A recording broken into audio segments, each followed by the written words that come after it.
So I'd now like to introduce our second keynote speaker for today, PC Thomas. I've known PC for many years, both through a BIPSA Australasia board as well as developing multiple buildings projects across Australia.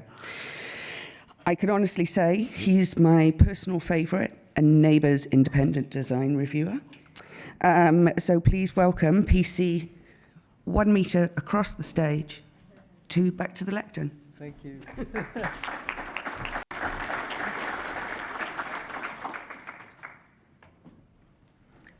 Okay, so this is hopefully a little bit different from what we normally do.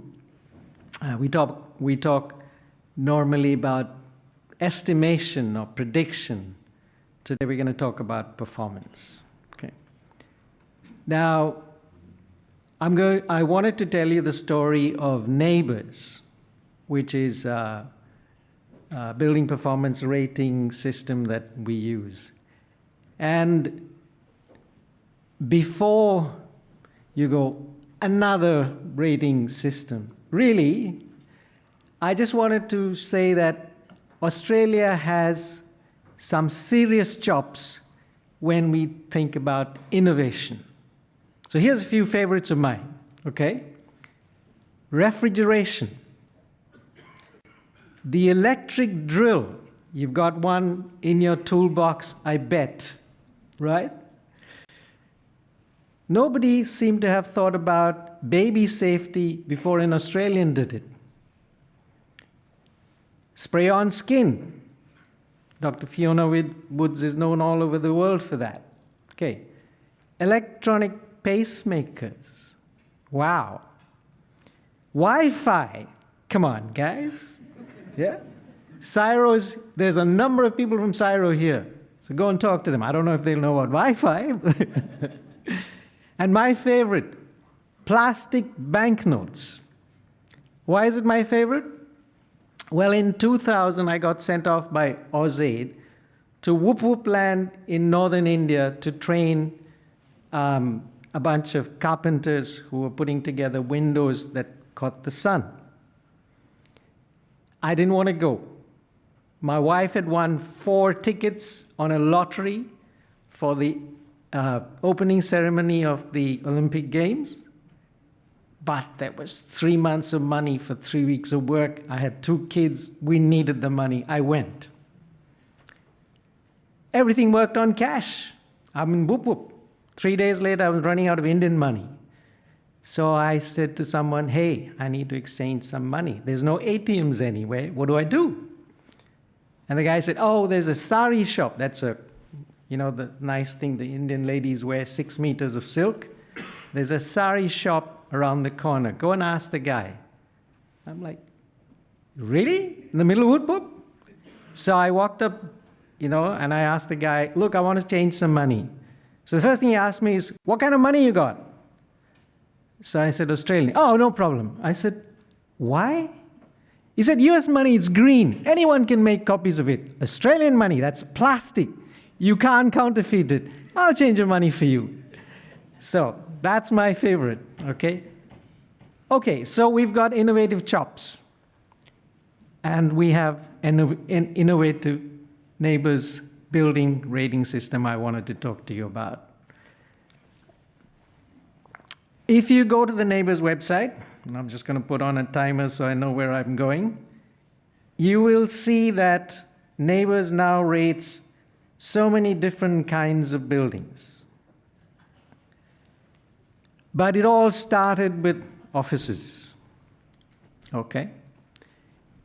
In the middle of the 1990s, people started to get interested in the greenhouse gas emissions from non-residential buildings. We had reports, okay? And you note the words, we have estimated emissions from buildings. If you looked at the non-residential building estimates, they were far and above everything else, right? Those are the light gray bars.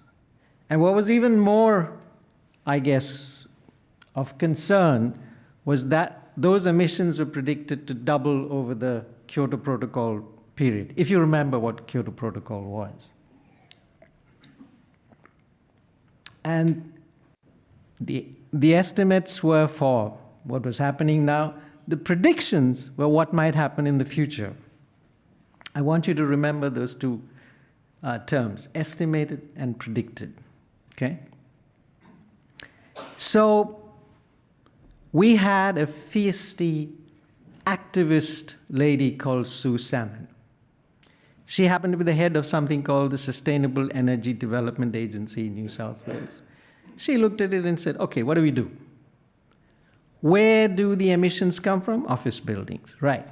So we need to get a rating for office buildings, right?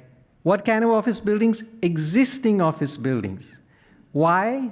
Well, they only make up, new buildings only make up 2%, 3% of the building stock every year.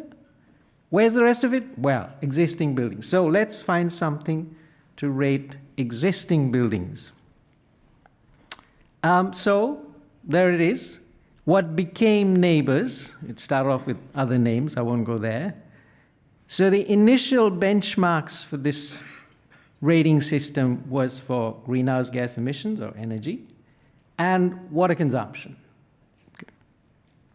And these benchmarks were developed from looking at real buildings. My understanding is that about 40 buildings from each of the major cities, they were able to get data for. Getting data, as you know, is still difficult. Getting real data is still pretty difficult, even after so many years. Okay? And the system was developed in the turn of the 1999, 2000 sort of years. So now we have about almost 25 years of verified performance data.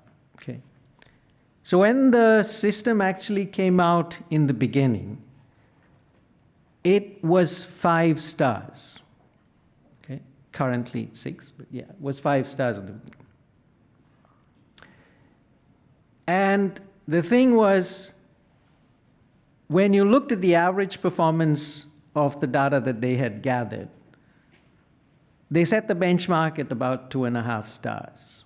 Okay.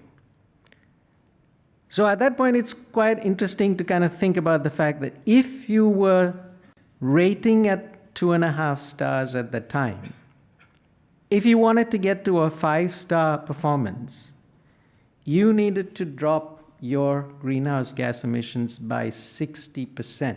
That was the scale. And we said, oh, no one's going to get to that. 5 stars is not going to be possible, right? Of course, if you tell people, this is your target, and you tell them, this is how we're going to rate you, Australians, and I'm sure the rest of the world too, will find a way. We did. And before you know it, by about 2009, lots of buildings were starting to get to 5 stars. That's when we went, maybe we need to change the scale, right? So I had a hand in that report. The scale is now 6 stars. You can see that. There is some craziness between the 5 stars and the 6 stars. And a lot of people in the room will tell you that. Ibiza in Australasia is kind of funny. You know, the rest of the world has got geekland. You know, it's equations, it's AI, it's graphs. We're engineers. Okay, most of us work in consulting firms. Some of us teach, but teaching is not our main job. So maybe the way we look at these things is a bit different. I don't know. We'll see. Okay. Anyway, once that happened, what I can tell you is that in the last 2 decades, NABERS has done a lot. Okay. We've saved an enormous amount of money. That's my song and dance routine today. Money, money, money. Right? We've reduced quite a lot of emissions. I'm guessing that's about 2.5% of our total emissions, about 20% of the office emissions. It's rated almost 80% of the Australian office market. Okay? And these are not estimated or predicted. These are actually verified. Meter readings. You need meter readings for NABERS ratings. Okay. So, what is this thing, this NABERS rating? Okay. I'm going to talk to you about, or show you the three main ones. We're only talking office buildings today, by the way. The NABERS rating does do other sectors. We will, get to that. But most of the success, the early success, has been from office buildings. So we're going to do office buildings. So if you look at this chart, the first and possibly the most frequently used rating is what we call a base building rating. And the base building rating accounts for all the energy use that is the responsibility of the landlord. So in this case, central air conditioning, common area lights, car parks, hot water systems, miscellaneous ventilation, all of the other bits and pieces that the landlord needs to provide, at least within the Australian marketplace. That's how the Australian marketplace is set up. So that's, as I said, the most common kind of rating. We'll come back to that again and again. You can rate a tenancy. So one of the big global firms comes along, he wants to rate or tell the employees that he's got that we're living in a sustainable building. We're also sustainable ourselves. You can do a tenancy rating. Okay, so there you give them the energy used by your lights, the tenancy lights, whatever you're using on your plug points. And this thing, which is kind of strange in Australia, it's called supplementary air conditioning. Anything additional beyond what the landlord has provided. You need to give all that up, and then that gives you a tenancy rating. We do have a whole building rating where you add all these things together, but that's not normally used within our marketplace. A lot of the time you do it if you're an owner-occupier of a building, makes sense then. The other reason you do it is because you actually don't have the metering to separate the base building from the tenancy loads. Okay? I'm glad to note that within the National Construction Code in 2019, it mandated sub-metering requirements. Okay. Anyway, so what I'm going to talk to you the rest of today is all really from base building ratings, what the landlord is making it available, right? And there's a reason for that, and we can kind of see that play out in other markets as well. I'll come to that as we keep going. So what do you need for this base building rating? Actually, very little. You can get on the website. You have 4, maybe 5 items that you need to put in. So a postcode that adjusts the equations for climate. Then money, money, money. How much are you renting out? Okay, I have a building. I'm making money from that. So the meter squared that you are using for your financial transactions. And there's a very specific standard in Australia which measures this. So you don't have to fight about, oh, I have 55 meters here or 42 meters there. They will tell you what it is.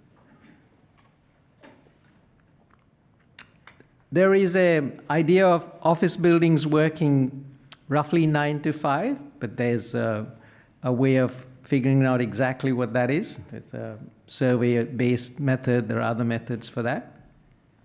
And then, of course, whatever you burn in the building. Could be electricity, gas, diesel. In the old days, coal. No more, I hope. Nowadays, we ask for one more piece of information. How much are you generating from renewable energy on site, or are you purchasing a renewable energy product? Okay. Of course, when the rules are simple, people try to bend it. Okay? So for those 5 inputs, we have a 100-page rule book. Okay? We are innovative. Maybe in the right ways, maybe in the wrong ways, but there you are. Okay. Anyway, that's a system, right? But it has turned out that NABERS has become really strong in our marketplace. Okay.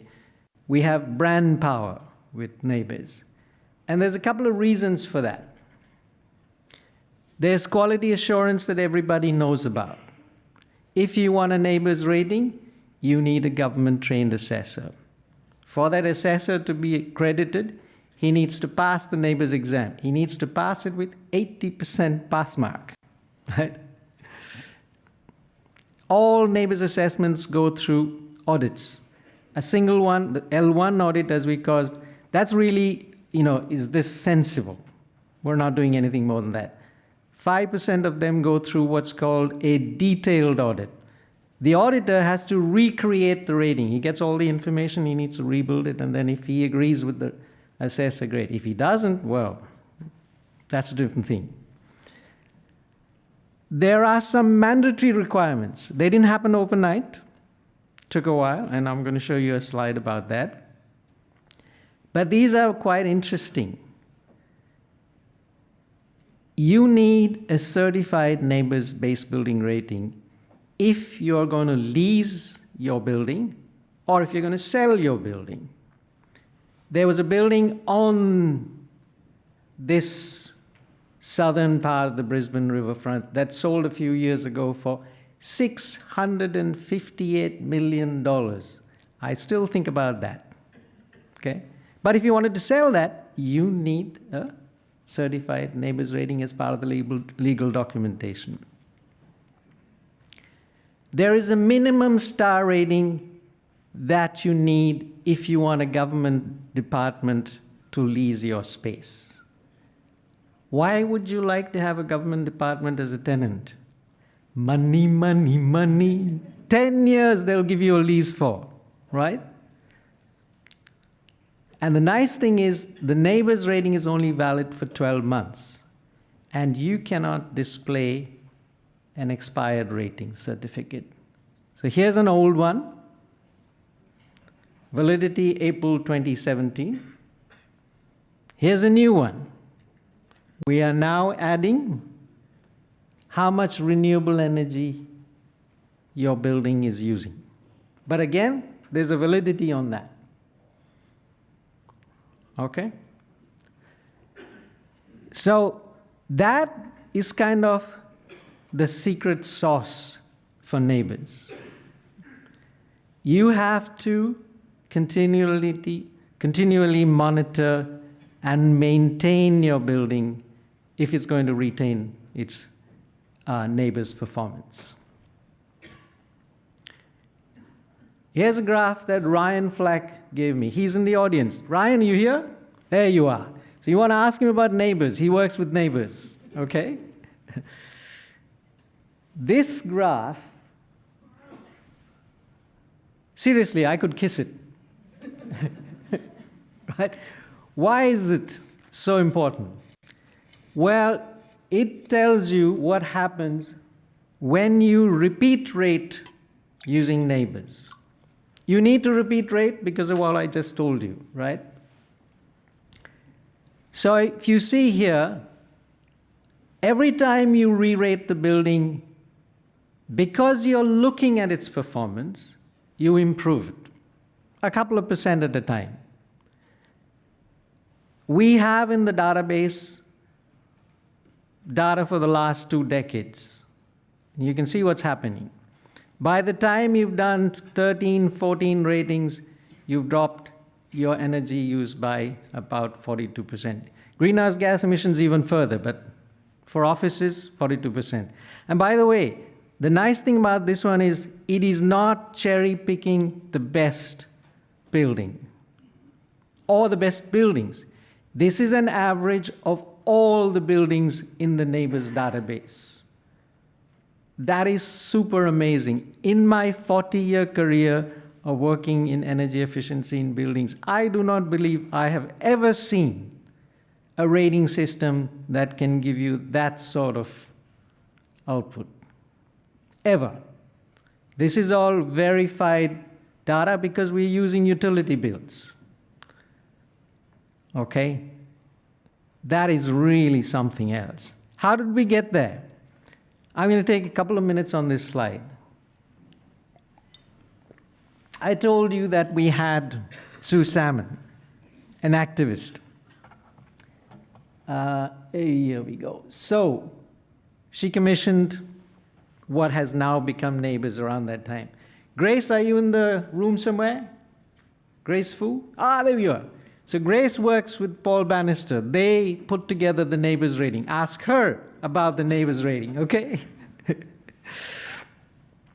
And it was released as a voluntary scheme in that 2000 financial year. We call them FYs here, 2000, around there. What happened? Nothing happened. For 3 years, there were 3 NABERS ratings, I believe. Why? Well, why would you like to show your building to be 2.5 stars? The scale is 5 stars, right?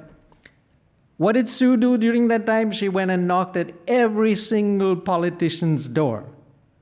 I met her 25 years after NABERS started, and we had a chat, and she was telling me how hard it was to try and get people to listen. Finally, in 2003, we had Bob Carr, who was the Premier of the state of New South Wales, where Sydney is, and he signed it into law. He said that all buildings operated, leased, owned by the New South Wales government will get a NABERS rating. We had 200 ratings that year because the Crown portfolio, as it was called, had 200 buildings. Okay. And then after that, it started to die down again, because again, who wants to rate buildings? Then slowly, other governments got into the picture. So we have the federal government in 2006 says, okay, we want you to rate the buildings, but now we want that the buildings that we are going to lease, operate, and tenant or whatever need to have a 4.5 star NABERS rating. That really kicked things off. Okay?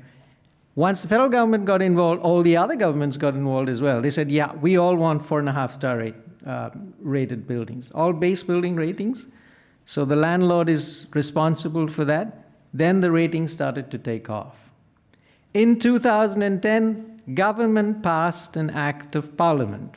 Now, they didn't do it in isolation. It's not like they kind of a surprise. It was that most of the big building owners actually had started to get buildings rated. They were already up there. They said, okay, fine, we're happy to come to the party. So what does the mandatory disclosure requirement do? Well, it came out in 2010, if I can get my mouse there.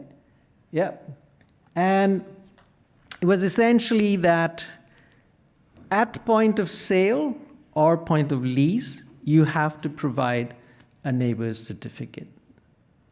And you have to show that if you're a government tenant, if you're looking for a government tenant, then you have to have your 4.5 star operation.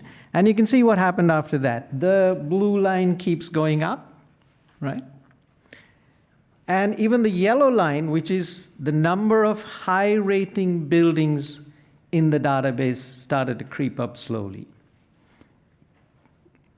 In 2017, they said, well, you know, the threshold was 2,000 square meters of leasable area. We're going to bring that down to 1,000 square meters of leasable area. So we caught more buildings under the mandatory disclosure scheme. So Ryan gave me a couple of very nice graphs. I'm going to put them up. People who started to do NABERS ratings before it was mandatory.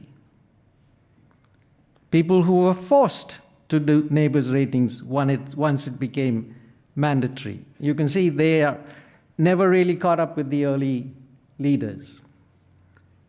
People who were forced to do mandatory disclosure after the NABERS was pushed down to 1,000 square meters or so. We even know what happened during COVID. Okay? It's all in the database. Why is this related to building simulation? Well, the fun part is that buildings that were existing were getting their ratings. Buildings that were new had to wait till they were built. They were operated for 15 odd months. You managed to get enough data to give it to a neighbor's assessor and get ratings. So new building owners wanted to get in on the act. They came knocking to the door to the government. It was not the other way around. So government said, yeah, okay, you guys want to on board? Come and sign a legal agreement. You know what happens when lawyers get involved. Money, money, money, right? There you are. Anyway, so that is the commitment agreement. And I'm going to talk to you about that more in the next slide. But that actually led to a lot of market change and sophistication. So if your anchor tenant is a government, and he says, I want a building, I want to rent 50% of your building, you will make it happen. When lawyers get involved, things go really strange. When they started up, I was hired once. Me and GS were working on this building here. The lawyers had come up with this double whammy of a contract, okay? They said, well, you need 12 months of data to get a NABERS rating. Fine. What we're going to do is every month, we're going to ask you to take the last 12 months, do a NABERS rating. If you don't meet the NABERS rating, we're not going to be rent this month. Now that really focuses the mind. It has nothing to do with sustainability. You get your sustainable outputs, but it's money, money, money. Okay? Of course, local governments got on the act. In the city of Sydney, you cannot get a development approval unless you commit to a 5.5-star NABERS rating. That's so nice for the local government. They don't need to do anything. You just come sign the document. After that, they can sit back. The NABERS team will take over. You get a building that works. What did that do? Well, building energy performance simulation took on a completely different tack. You're not trying to predict. You're trying to manage risk. What is the risk of my building not meeting its NABERS rating? That is what the question is that we're trying to answer nowadays. So what is this commitment agreement process? It's pretty simple. If you want to do that, you have to sign a document. When you sign the document, NABERS gives you a limited license to market the building. You can go out to the market and say, we are committing that this building is going to work at a 5.5-star NABERS rating. After it is built, after it's operating normally, after we've got 12 months worth of data, we put it through the NABERS rating, it will come out with a 5.5-star rating. To do that, you need to build a model. To build a model, you got to do a design first, right? You can only model the design, you can't. AI, well, we'll see. Of course, once you do that, then you need, as Nikki was saying, an independent design review from an independent design reviewer. And there's panels on there. Everything's transparent. Me and GS on that. Between us, I think we've done more than 100 or 110 odd buildings. More than anyone else in the country, I think. But anyway, once the independent design reviewer gives his opinion that yes, this building has a high probability of meeting the target that they've committed to, then you get a license to fully market the future performance of that building. All this is happening at design stage. Your rating happens once the building operates normally, and there's a definition for that. So you design, you build, you commission, you operate, and then you do NABERS ratings. Okay. So how do you do modeling for this? You have to do something appropriate. Okay. So the systems that are weather dependent, air conditioning systems, you might use dynamic simulation. You should. Things that are not so weather dependent, you might use other models, stochastic models, spreadsheet models, whatever is appropriate. If you are using simulation engines, you probably want to use one that does air conditioning reasonably well. You have 5 chillers. You have 2 series counterflow chillers. And you're telling me you've got 1 COP curve for all 5? You might want to think about that one. Okay? Is your control strategy practical? Will it actually do what it's supposed to do? What did you say? You've got a 0.1% temperature differential that you want to measure? What's the real resolution of your temperature sensor? 0.3 degrees centigrade. Okay, maybe you should think about how you're modeling that. What else do you want to do? Oh, well, this is nice. You really want to know whether your model numbers and your meter numbers have some relationship. So in this one, if I add M3, M4, M5, even before I add the fan coil units, I'm 60% of that pie chart. That's my base building pie chart. So your air conditioning system has a bit to do. Okay.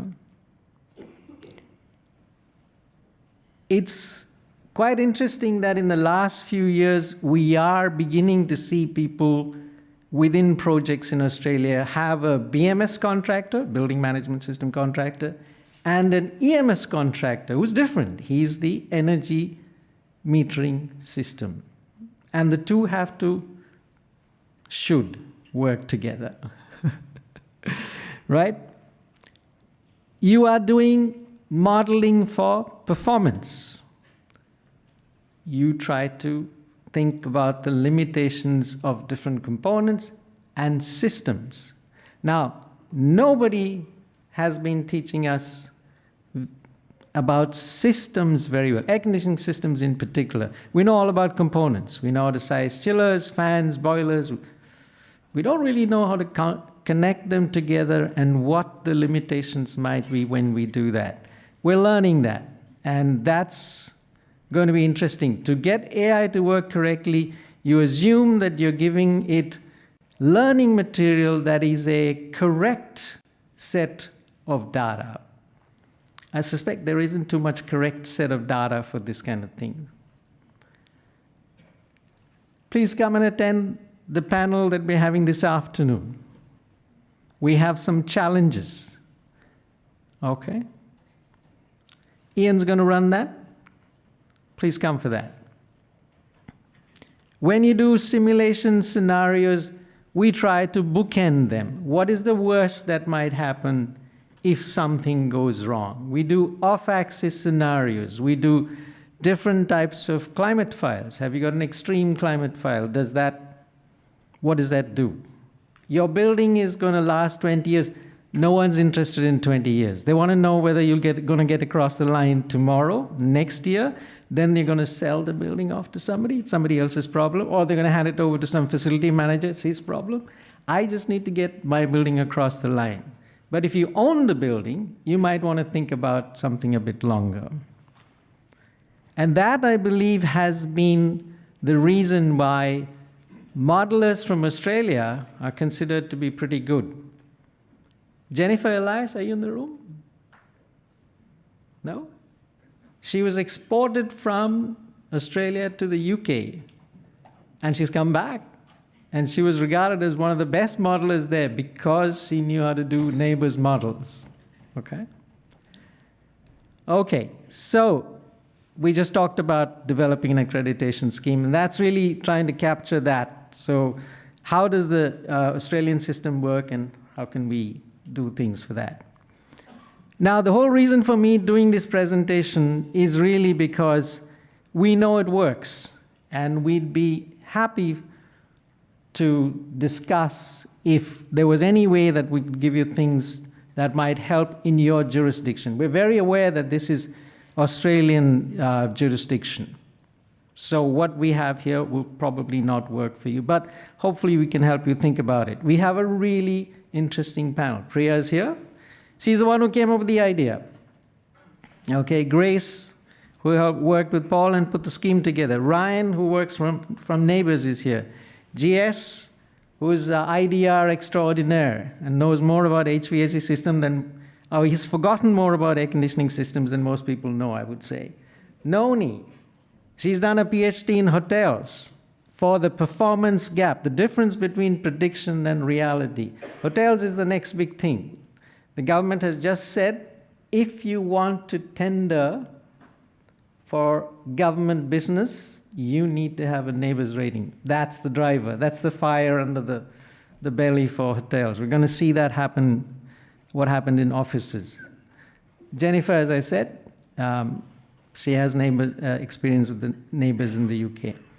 I'm going to leave it at that, and hopefully we have a really interesting discussion tomorrow when we run that panel. Thank you.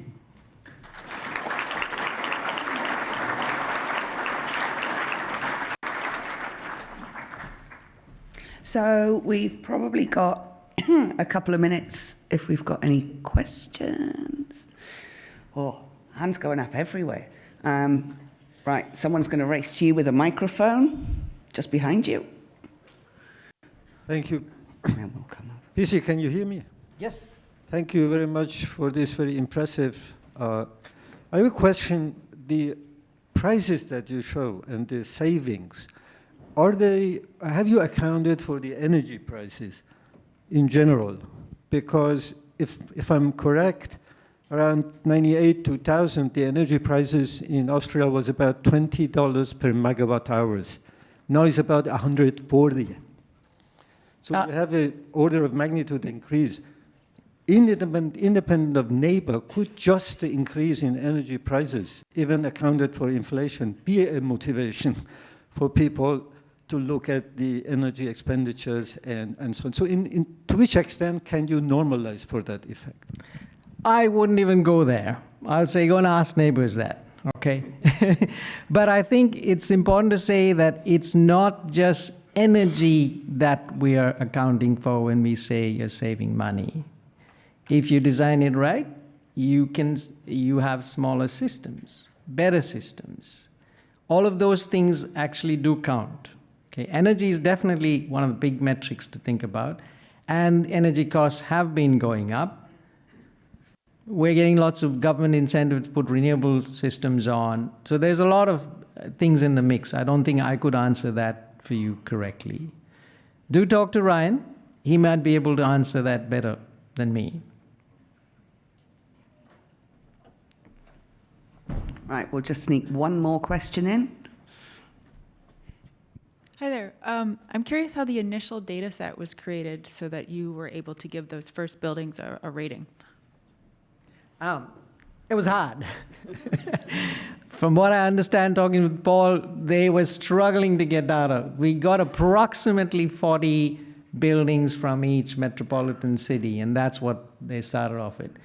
Once you start doing ratings, then you get more data, and then you get better at it. We've now got, before the mandatory disclosure scheme was reduced to 1,000 square meters, we had 2,400 something buildings in the data set, for which we had data every year.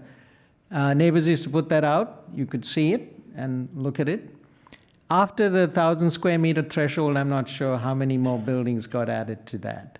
So once you start getting data, then you can start reviewing your benchmarks, and it gets better and better. But the initial data set is very hard.